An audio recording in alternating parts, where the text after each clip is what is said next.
Coming up on Maverick Postgame, we have you covered with all the highlights you need from football's beatdown against Black Hills State. Plus, highlights of women's soccer and a recap of the men's perfect weekend. All that coming your way next.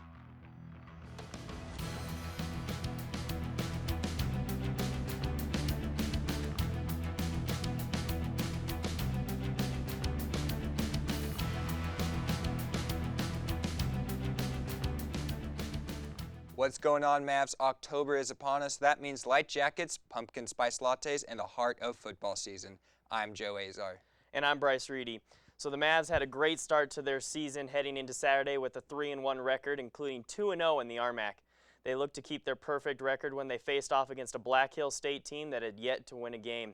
Let's take you over to the highlights now from Stoker Stadium as the Mavericks were looking to get underway now. They're getting ready right before pregame. And to start things off, the Mavericks a little shaky. Field goal from 40 yards out is wide left.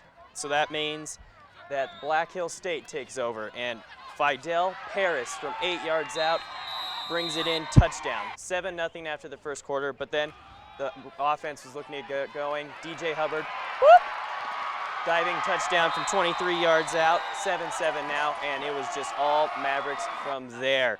Very next possession, Rubacaba back. Vanderbilt, touchdown, 3 yards, no one around.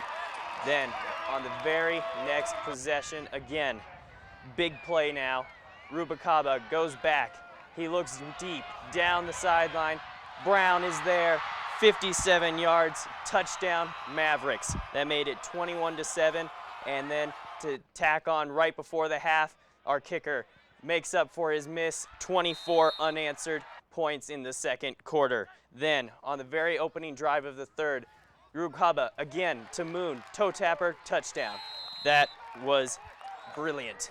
Made it 34-7 at that point, and the Mavs just cruised. 48 unanswered points to blow out Black Hills State, 48-7.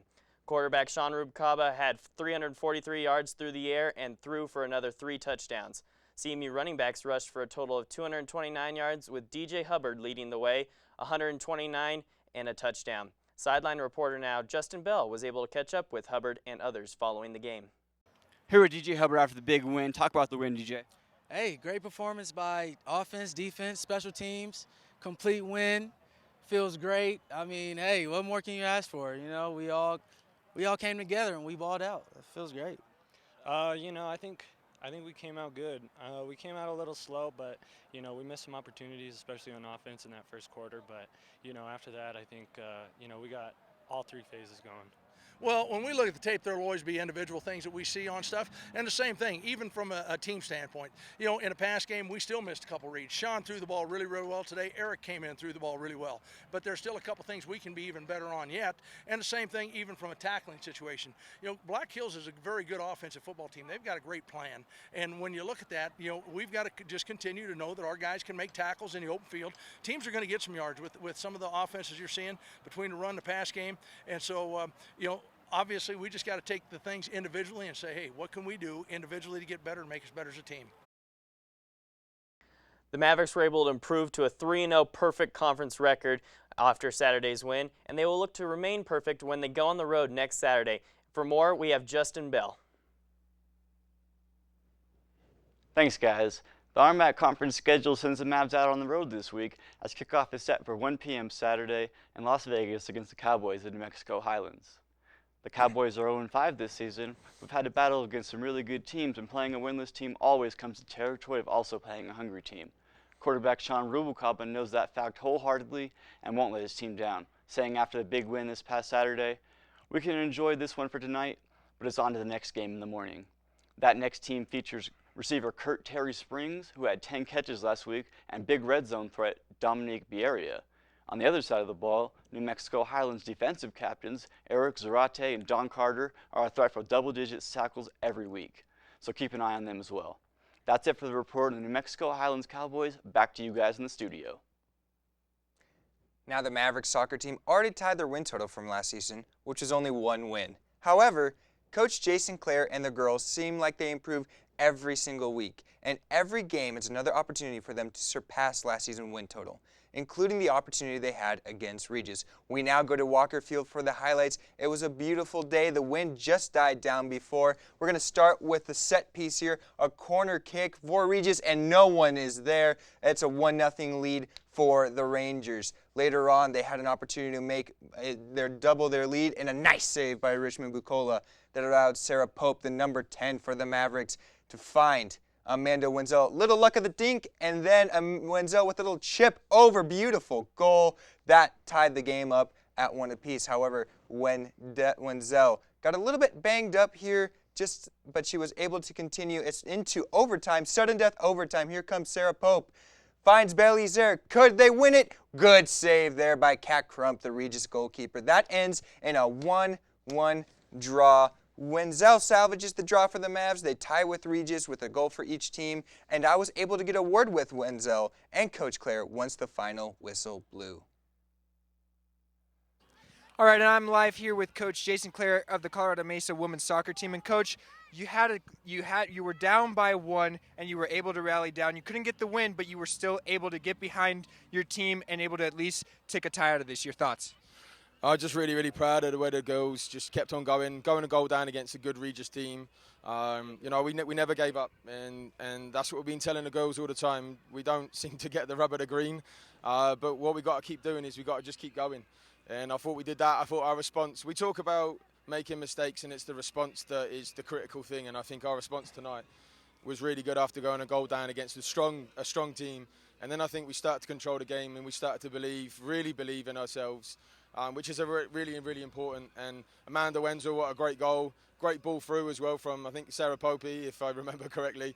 But just really, really proud of the way we responded. We just need to keep going and be a bit more ruthless in front of goal to get that win. Mainly I just want to play for my teammates, show Regis that we're not a team to walk all over, and just give it my all, and that's all I can do at the end of the day, and playing for my teammates is really what I was doing today.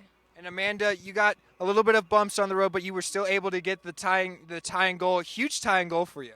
Yeah, it just feels amazing. I mean, just watching the back of the net ripple is just the best feeling in the world. It's undescribable.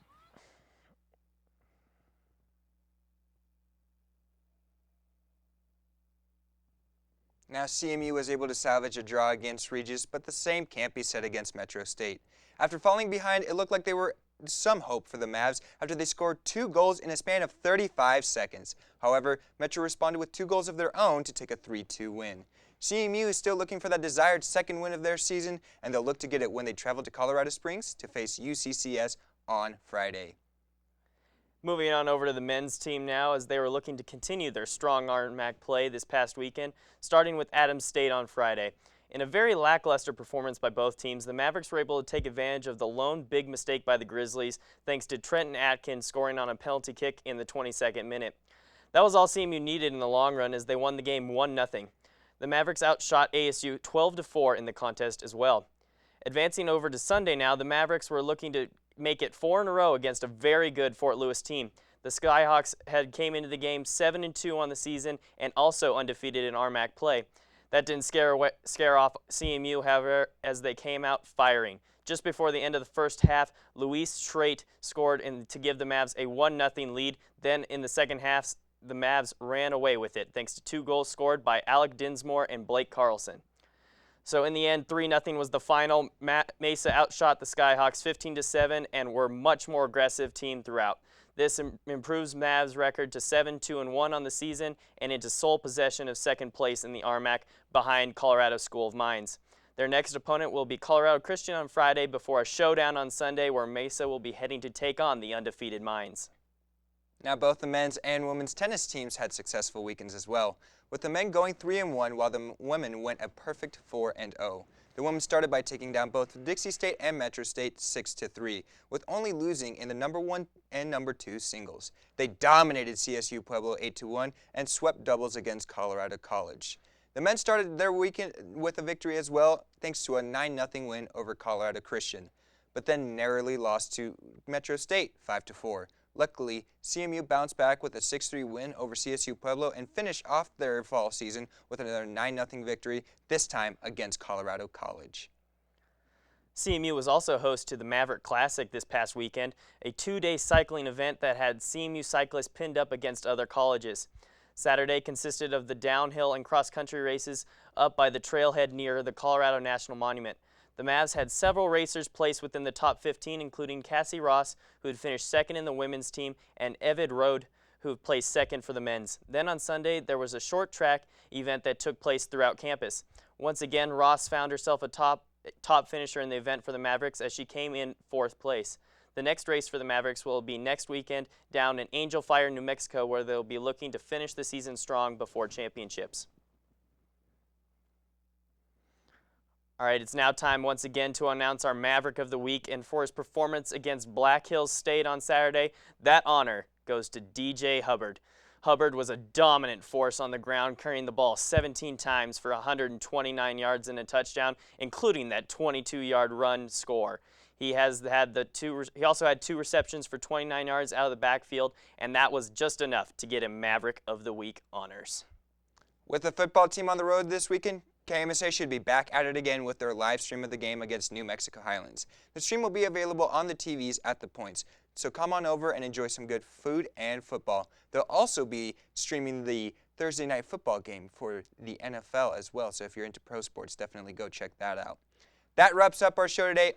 As always, tune in next week to get the recaps of the biggest stories in CMU sports. With Bryce Reedy, I'm Joe Azar. Enjoy your fall break and rock those midterms, because I sure won't. Stay classy, CMU.